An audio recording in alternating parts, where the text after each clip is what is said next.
Hello friends, welcome to my channel. I am Dr. Beena Sethi, Associate Professor in Chemistry, and my today's topic is hard and soft acids and bases.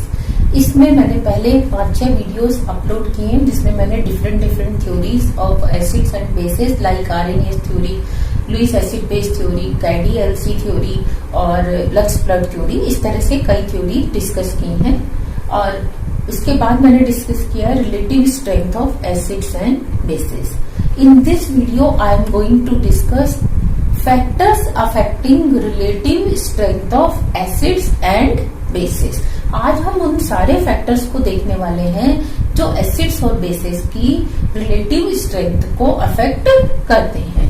उसमें first factor is solvent, कि हम उस acid को कौन से solvent में dissolve कर रहे हैं, उस सॉल्वेंट की नेचर क्या है, वो खुद एसिडिक है या खुद हल्का सा बेसिक है।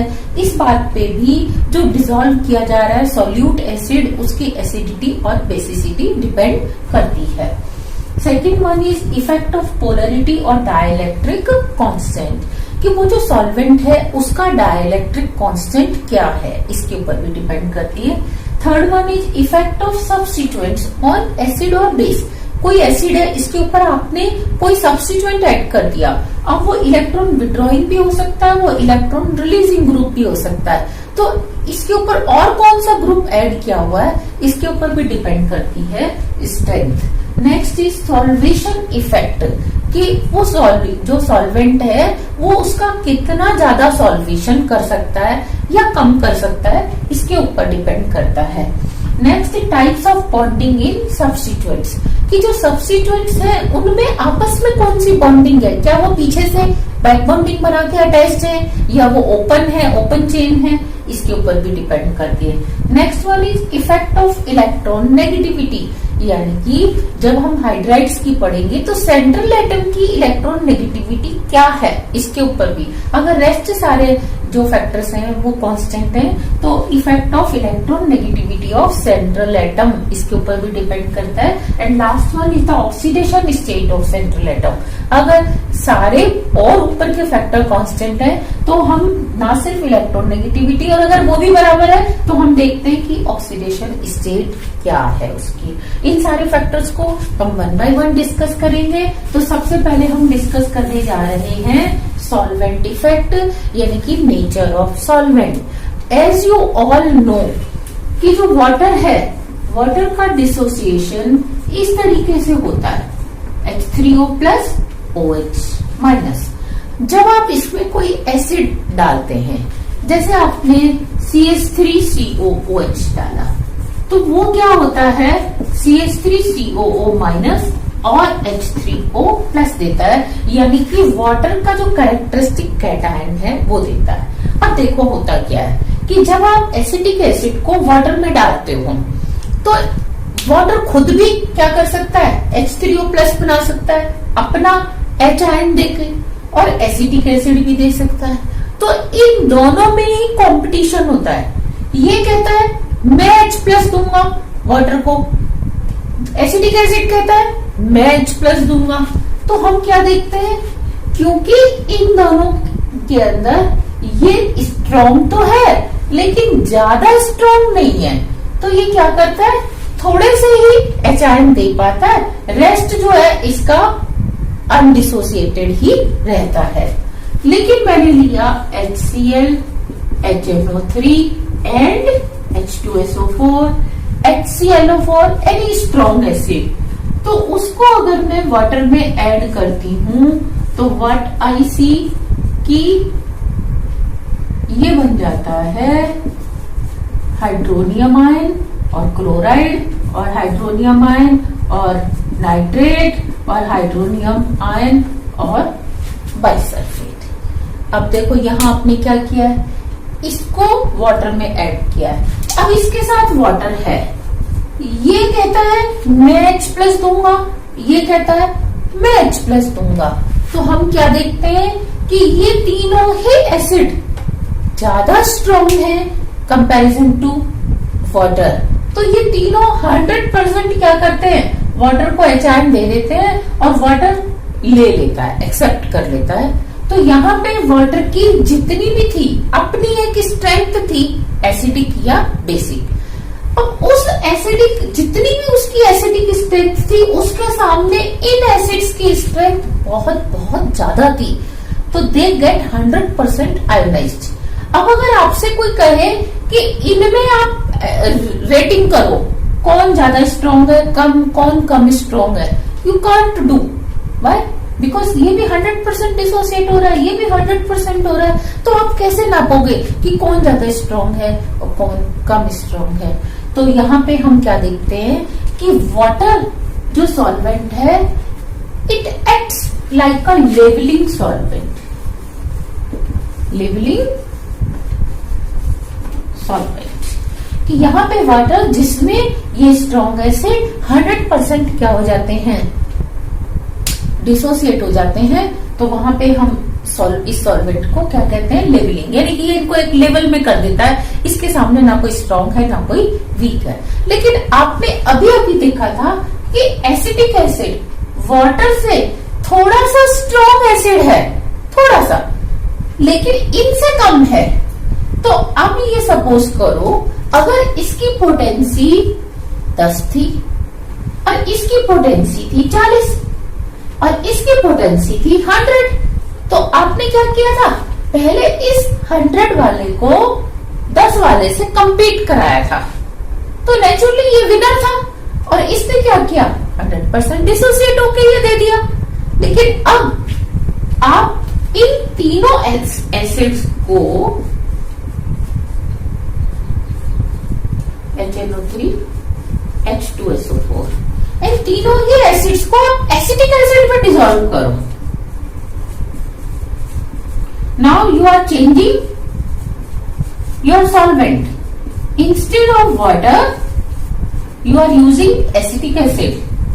तो व्हाट हैपेंस कि अब इनका कंपटीशन होगा, ये कहेगा आई विल गिव प्रोटॉन्स, ये कहेगा no I will give. No doubt कि ये स्ट्रॉन्ग है, लेकिन ये उतना वीक भी नहीं है कि ये 100% दे पाए। सिमिलरली ये स्ट्रॉन्ग है, लेकिन ये भी ज्यादा वीक नहीं है। ये स्ट्रॉन्ग है, यहाँ पे एसिटिक एसिड कोई वीक एसिड, मतलब इतना भी वीक नहीं है कि वो 100% कहे कि आप दे दो। तो यहाँ पे हम क्या देखते हैं कि ये 100% डिसोसिएट नहीं होते, बनता तो यही आयन है कि CH3CO H2+ और Cl- यहाँ पे बनेगा प्लस NO3- और यहाँ पे बनेगा HSO4-। लेकिन अब ये 100% डिसोसिएट नहीं होते। सपोज ये 80% होता है, ये 85% होता है और ये 90% होता है। तो नाउ यू कैन से कि एसिटिक एसिड में जैसे ही आपने सॉल्वेंट चेंज किया, यू कैन डिफरेंशिएट कि अब इन तीनों में कौन वीक है कौन स्ट्रॉन्ग है। तो अब आप क्योंकि इनको डिफरेंशिएट कर पा रहे हो, तो acetic acid for these strong acids या कोई और भी है स्ट्रॉन्ग एसिड, उनके लिए क्या कहलाता है, differentiating solvent. You are getting my point. Water was a levelling solvent for strong acids, but acetic acid is a differentiating solvent for strong acids। ये जो strong acids थे, इनको इसने क्या किया, डिफरेंशिएट कर दिया। तो क्या ये एसिटिक एसिड बेसिस के लिए भी डिफरेंशिएटिंग की तरह एक्ट कर सकता है या नहीं? ये नहीं कर सकता, क्योंकि स्ट्रॉन्ग एसिड्स के लिए हमें वाटर से थोड़ा सा स्ट्रॉन्ग एसिड लेना पड़ता है, और अगर आपने बेस ले लिया तो वो तो क्या करेगा, एसिटिक एसिड को भी 100% डिसॉल्व करवा देगा। तो यहाँ पे आप बेस नहीं ले सकते। तो माइंड इट, अगर आपने स्ट्रॉन्ग एसिड्स को डिफरेंशिएट करना है तो you have to use weak acid like acetic acid, it will differentiate them। अब इसी तरीके से अगर हम बेसिस का देखें, सपोज ये वाटर मॉलिक्यूल था जो डिसोसिएट होता है लाइक दिस। और अब आपने इसमें NH4OH को डिसॉल्व किया, वो क्या करता है, हाइड्रोक्साइड आयन देता है। अब अमोनियम हाइड्रोक्साइड को जब आप वाटर में डिसॉल्व करते हो तो अब इन दोनों का कंपटीशन होता है। वाटर कहता है मैं OH आयन डोनेट करूंगा, अमोनियम हाइड्रोक्साइड कहता है no, I will give OH ions. तो हम क्या देखते हैं, अमोनियम हाइड्रोक्साइड जो है थोड़ा सा स्ट्रॉन्ग पड़ता है, किससे, वाटर से। तो ये जो है ऑलमोस्ट यू कैन से 30% या 20% डिसोसिएट होकर क्या देता है, हाइड्रोक्साइड आयन देता है। तो वी कैन से कि इन दोनों में ये वीक बेस है, क्या कहेंगे, वीक बेस। और ये स्ट्रॉन्ग बेस क्यों नहीं है, क्योंकि ये 100% डिसोसिएट नहीं हो रहा। लेकिन मैंने लिया NaOH एंड KOH, मैंने इसको वाटर में डिसॉल्व किया, तो मैं क्या देखती हूं, ये बनता है Na+OH माइनस K+OH माइनस, और ये भी 100% और ये भी 100% डिसोसिएट हो जाता है। इट मीन्स पानी से जब इनका कंपटीशन कराया जाता है तो पानी काफी वीक पड़ जाता है और पानी इनको डिफरेंशिएट नहीं कर पाता। पानी के लिए ये दोनों ही क्या है, स्ट्रॉन्ग है। तो यहाँ पे water is a levelling solvent for strong bases. लेकिन हम इनको पहचानना चाहते हैं, कोई आपसे कहे कि आप बताओ NaOH और KOH में कौन स्ट्रॉन्ग है, तो using water you can't tell. तो सपोज अगर इसकी पोटेंसी 10 थी, इसकी 30 थी और इनकी 100 थी, तो आप बजाय 10 वाले से compete कराने के अब आप किससे कराओ, 30 वाले से कराओ। तो आप देखो, जब आपने NaOH और अमोनियम हाइड्रोक्साइड, KOH और अमोनियम हाइड्रोक्साइड डिसॉल्व किया, तो अब इनका कंपटीशन किससे होने वाला है, थोड़ा सा जो वाटर के कंपैरिजन में स्ट्रॉन्ग बेस था, वैसे वो वीक है लेकिन वाटर के कंपैरिजन में थोड़ा सा स्ट्रॉन्ग है, तभी तो वो दे पा रहा है, वरना यहाँ पे तो वो बिल्कुल भी ना देता इस केस में, पर वो दे रहा है। इट मीन्स वाटर से क्या है, वो थोड़ा सा स्ट्रॉन्ग है। तो मैंने क्या किया, यहाँ पे जब इसको डिसॉल्व किया तो मेरे को मिला OH ion plus Na ion, OH ion plus K ion, NH4OH नहीं ब्रेक हुआ। लेकिन ये कितना हुआ, से 80% एंड दिस वन वाज 85%। तो अब आपने क्या किया, इन दोनों को डिफरेंशिएट कर दिया। You are successful in differentiating these two bases, कि अमोनियम हाइड्रोक्साइड में ये वीक है और ये क्या है, स्ट्रॉन्ग है। तो अब हम क्या करेंगे, आप इसको देखो, हम अमोनियम हाइड्रोक्साइड को बोलेंगे डिफरेंशिएटिंग सॉल्वेंट। तो we can conclude that for strong acid differentiating acid is weak acid, not water, and for strong bases differentiating base is weak base like ammonium hydroxide। तो ये था लेवलिंग इफेक्ट और solvent effect है। इसको explain करने के लिए I want to give you one very small and interesting example. This will help you to understand the levelling effect and differentiating effect. Suppose there are 10 students, इनकी आपने race लगवाई कि आपने इस डेस्टिनेशन तक जाना है, तो क्या होगा, जो with in given time T में यहां तक क्रॉस कर जाएंगे वो सारे क्या कहलाएंगे, स्ट्रॉन्ग। माना ये 8 तो यहां पहुंच गए, लेकिन 2 यहां रह गए, एक इधर और एक इधर। ये सब इधर की तरफ रेस लगा रहे थे, और आप ऐसा भी समझ सकते हो कि ये सब पहले इस लाइन पे थे, आपने इनकी रेस लगवाई। तो यहां से जाने पे टी टाइम में 8 तो डेस्टिनेशन पॉइंट पे पहुंच गए लेकिन 2 नहीं पहुंचे, तो आप इनको सबको क्या कहने वाले हो? स्ट्रॉन्ग। लेकिन ये जो पीछे रह गए ये दोनों क्या कहलाएंगे? वीक। लेकिन इन दोनों में भी ज्यादा वीक कौन कहलाएगा? ये W2। W2 will be weaker then W1। Okay, अब मेरे को तो इनको पहचानना तो आसान था कि भैया ये वीक है, ये स्ट्रॉन्ग है, लेकिन मुझे किसको पहचानना है? इन 8 को। ये जो स्ट्रॉन्ग थे मुझे इनको डिफरेंशिएट करना है। तो मैं एक नेक्स्ट एग्जांपल लेने वाली हूं, क्या कि मैंने डेस्टिनेशन पॉइंट तो वहीं रखा, लेकिन अब मैंने सामने की हवा चला दी, एयर इधर से आ रही है, या रास्ते में मैंने ऐसे हर्डल्स लगा दी, और सामने की हवा चला दी। तो अब आप बताओ क्या होने वाला है? कि अब जो 2 वीक थे वो तो वीक रहेंगे, इनको तो आप मान लो कि पीछे ही रहेंगे, लेकिन ये जो 8 एसिड्स थे अब इनको कंपीट करना पड़ रहा है थोड़ा सा, और कंपीट करने में क्या हो रहा है इनको? अब ये सब टी टाइम में नहीं पहुंचेंगे, कोई टी टाइम में यहां पहुंचेगा, कोई इधर, कोई इधर, कोई इधर, कोई इधर, कोई इधर। तो जो सबसे आगे होगा हम कह देंगे जी ये सबसे स्ट्रॉन्गेस्ट है, ये उससे वीक, ये उससे वीक, उससे वीक। लाइकवाइज हम क्या करेंगे? इनको डिफरेंशिएट कर देंगे। तो यहाँ हमने डिफरेंशिएट करने के लिए क्या किया? सामने की हवा चलाई। तो वहां पे भी हम क्या कर रहे थे? जो स्ट्रॉन्ग एसिड थे उसका हम कंपटीशन करा रहे थे, किससे? वीक एसिड से, ना कि वाटर से। वाटर को आप न्यूट्रल मान सकते हो। बेसिस के लिए भी आप वाटर को क्या मान सकते हो?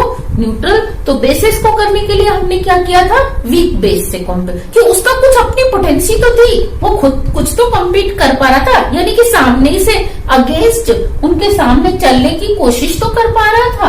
तो ये था डिफरेंशिएटिंग एंड लेबलिंग इफेक्ट। इसमें आते हैं, मैं 2 क्वेश्चन आपसे पूछती हूँ। Question number 1, question number 2। Acetic acid in ammonia और ammonium hydroxide, how will it behave? Weak acid और वीक बेस, और स्ट्रॉन्ग एसिड और strong base, how, what will be the nature? अब आप यहां देखो क्या करने जा रहे हो? एसिटिक एसिड के सामने अमोनियम हाइड्रोक्साइड क्या था? बेस। ये OH देता था, क्या देता था? OH ion. तो ये तो क्या करता है? उल्टा H आयन को लेने में हेल्प करेगा। ये OH आयन इस H आयन को लेकर क्या बना देगा? वाटर। तो अगर मैं इसको पानी में डिसॉल्व करती हूं तो इसकी जो पोटेंसी आती है से कितने % डिसोसिएट होता है? से 30, क्योंकि पानी कंपटीशन कर रहा था कि मैं H+ दूंगा, यानी कि सामने की हवा चला रहा था, जबकि ये क्या कर रहा है? पीछे से हवा लगा रहा है, इधर से कि जाओ और जल्दी जाओ। तो क्या होने वाला है? OH आयन फटाफट इसको लेके आगे चलता रहेगा, और ये इंस्टेड ऑफ 30 क्या हो जाएगा? 60-70% तक डिसोसिएट हो जाएगा। तो हम क्या कहेंगे? In case of ammonium hydroxide, अगर हम अमोनियम हाइड्रोक्साइड को एसिटिक एसिड में डिसॉल्व करेंगे तो एसिटिक एसिड जो है कैसे बिहेव करेगा? पहले से ज्यादा स्ट्रॉन्ग बिहेव करेगा। माय क्वेश्चन नंबर 2 इज, मैंने लिया क्वेश्चन नंबर 2 में NH4OH in any weak acid, कोई सा भी वीक एसिड, वो एसिटिक एसिड भी हो सकता था और वो बेंजोइक एसिड भी हो सकता था। मैंने इसमें इसको डिसॉल्व किया, क्या होगा बताओ? अमोनियम हाइड्रोक्साइड को पहले जब मैं वाटर में डालती थी तो इसका कंपटीशन किससे होता था? वाटर से, कि वाटर कहता था मैं OH दूंगा, ये कहता था मैं OH दूंगा। तो अल्टीमेटली ये सपोज 30% डिसोसिएट हो पाता था।